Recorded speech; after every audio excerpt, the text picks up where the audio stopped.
Bonjour à tous, aujourd'hui nous venons avec un problème super intéressant. Il s'agit de calculer l'intégrale de 1 divisé par x à la 6 plus x à la 8 dx.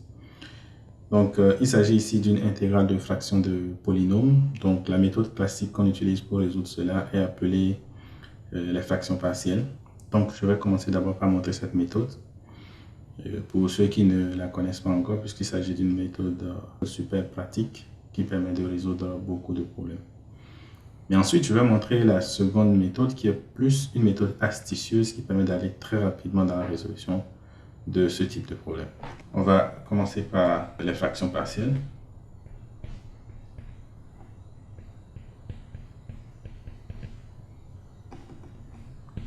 L'idée des fractions partielles, c'est de prendre le rapport de polynômes que nous avons ici et de le réécrire comme une somme de fractions ou bien de rapports de polynômes qui sont relativement faciles à intégrer.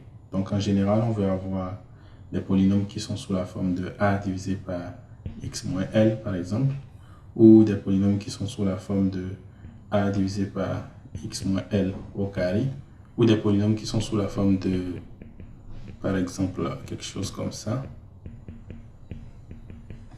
Parce qu'en fait, ce sont des polynômes qui sont relativement simples à intégrer ou encore à lui ajouter la puissance n. Donc, c'est quelque chose comme ça qu'on va chercher à faire. Et en général, comment est-ce que ça se fait?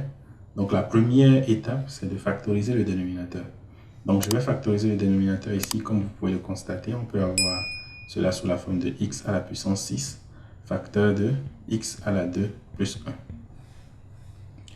Ensuite, ce qu'on sait, c'est que lorsque j'ai un polynôme qui ressemble à quelque chose comme ça, j'ai une méthode claire pour savoir à peu près c'est quoi les différents facteurs qu'il y aura ici.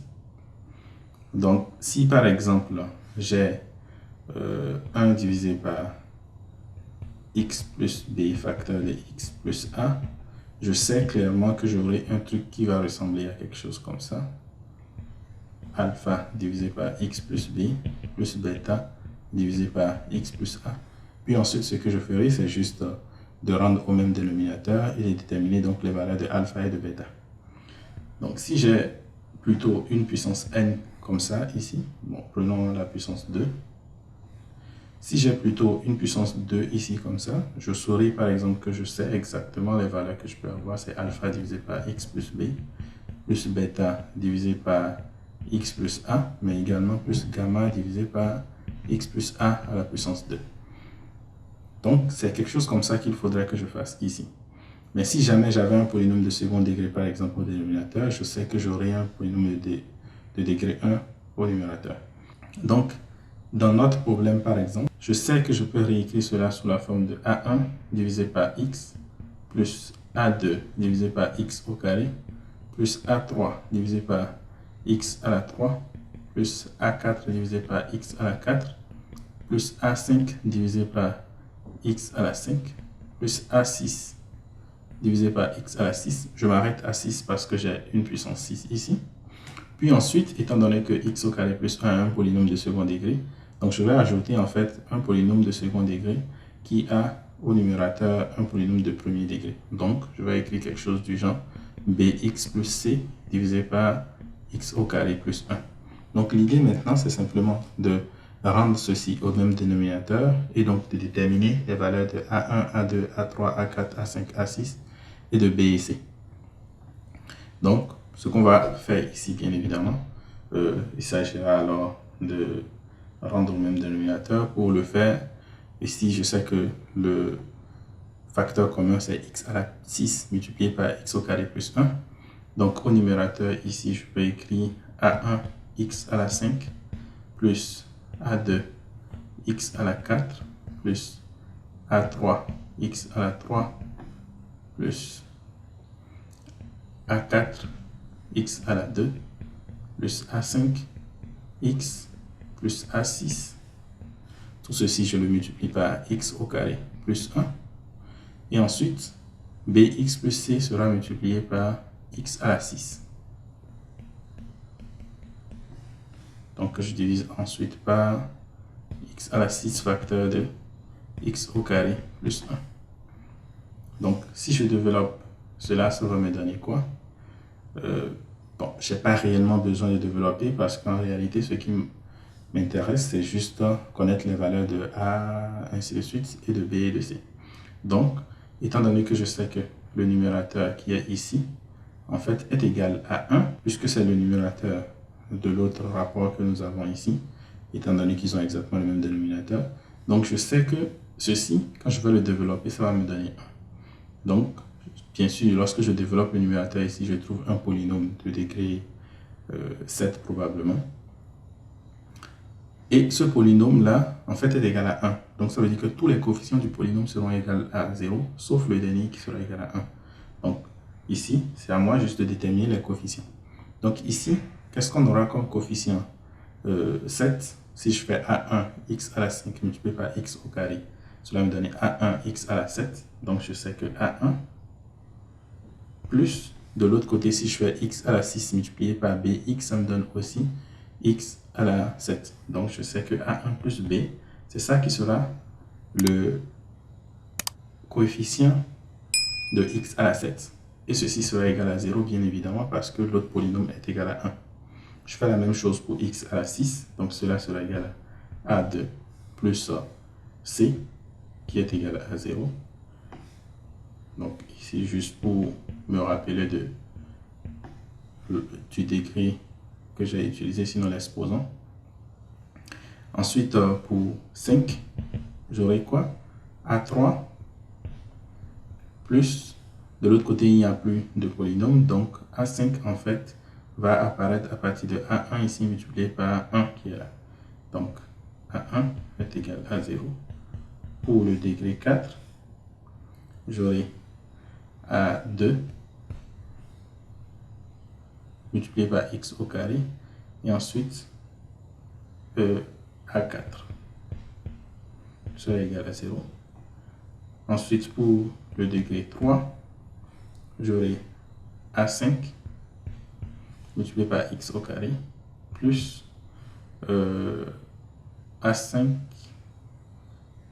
pour trouver x à la puissance 3, mais pour obtenir x à la puissance 3, j'aurai donc A3 ici est égal à 0. Pour x à la puissance 2, j'aurai A6 plus A6 s'obtient aussi, x à la puissance 2 s'obtient également avec A4 est égal à 0. Et pour x à la puissance 1, j'ai seulement A5 est égal à 0. Et pour x à la puissance 0, c'est-à-dire la constante, j'ai juste A6. Donc A6, et bien sûr, il faut faire attention parce que A6 est égal à 1 plutôt, pas 0. Donc est égal à 1. Donc il faut résoudre juste ce système qui est assez simple à résoudre parce que A6 est déjà égal à 1. A5 est égal à 0. Si A5 est égal à 0, si A5 est égal à 0, alors A3 est également égal à 0. Ensuite, A3 égale à 0, alors A1 est également égal à 0. A1 est égal à 0, donc il me reste A2 et A4. A6 étant égal à 1, alors A4 est égal à moins 1. Et comme A4 est égal à moins 1, ça veut dire que A2 est égal à 1. Donc si A2 est égal à 1, alors C est égal à moins 1. Et si A1 est égal à 0, alors B est égal à 0. Donc finalement, j'ai tous les coefficients qui sont là. Donc ce qui fait que je peux réécrire mon polynôme sous la forme de, je commence par A1 qui est égal à 0, A2 qui est égal à 1. Donc j'ai 1 divisé par x au carré plus A3 est égal à 0, A4 est égal à moins 1. Donc c'est plutôt moins 1 divisé par x à la 4.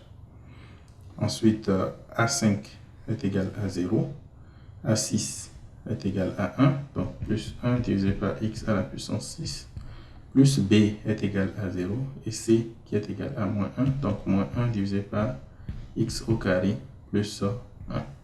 Bien sûr, vous pouvez vous amuser à rendre cela au même dénominateur, et vous allez constater en fait que nous obtenons exactement le nombre qui est à droite. Et cela fait que notre problème est résolu, puisque si je fais l'intégrale de 1 divisé par x à la 6 plus x à la 8 dx, je peux réécrire ça comme l'intégrale de 1 sur x au carré dx plus l'intégrale de moins 1 sur x à la 4 dx plus l'intégrale de 1 sur x à la 6 dx moins l'intégrale de 1 sur x au carré plus 1 dx. Bien évidemment, ceci c'est égal à moins 1 sur x plus une constante. Ceci c'est égal à plus 1 sur 3x à la 3. Ceci c'est moins 1 sur 5x à la 5. Et ceci, c'est arc tangente de x plus une constante, bien évidemment. Mais pour la deuxième méthode qui nous permet d'aller beaucoup plus vite, que j'aimerais vous présenter ici, voyons voir notre problème de départ. C'était quoi? C'était 1 divisé par x à la 6 plus x à la 8 dx. Bien sûr qu'on peut encore réécrire comme 1 divisé par x à la 6 facteur de x au carré plus 1 dx. Je sais que je veux réécrire ça sous la forme d'une somme de quotients comme ça, mais comment est-ce que je pourrais le faire? Donc, l'idée ici, c'est simplement de se dire, je voudrais faire un peu de simplification. Donc, si je veux simplifier, j'ai 1 déjà au numérateur, je veux simplifier, il faut que j'ajoute en fait un x au carré. En d'autres termes, si j'avais quelque chose comme ça, x au carré plus 1 divisé par x à la 6 facteur de x au carré plus 1. Ce serait super parce que je peux simplifier par x au carré plus 1. Mais si jamais je décide d'augmenter x au carré plus 1, qu'est-ce qui va se passer? Il faut en fait que je retranche x au carré. Donc cela peut se réécrire donc comme une somme de x au carré plus 1 divisé par x à la 6 facteur de x au carré plus 1 dx plus l'intégrale de, plutôt moins l'intégrale de x au carré divisé par x à la 6 facteur de x au carré plus 1 dx. Ensuite, qu'est-ce que je vais faire?